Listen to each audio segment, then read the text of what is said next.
The Clever Parrot, a lessonable story. Once upon a time, in a busy town, there lived a rich merchant.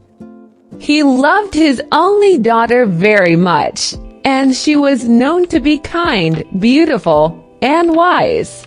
Many people admired her, but two men wanted to marry her the most: the king of the land and the clever viceroy.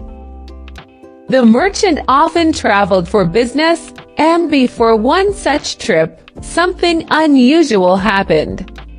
The viceroy, who wanted to marry the girl, used his magic powers to transform the merchant into a bright green parrot. He then gifted this parrot to the merchant's daughter, pretending it was just a bird for company while her father was away.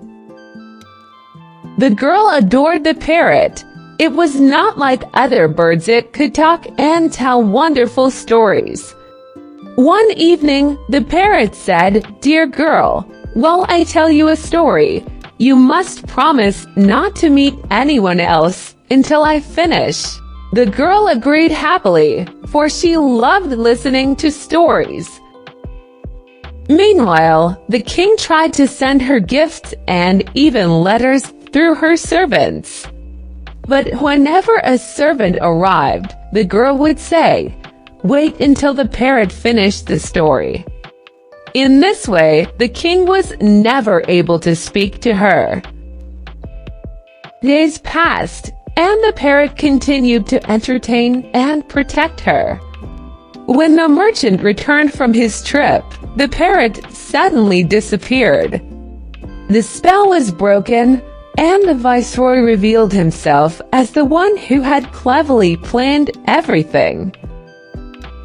The merchant, grateful that his daughter had been cared for during his absence, agreed to give her hand in marriage to the viceroy.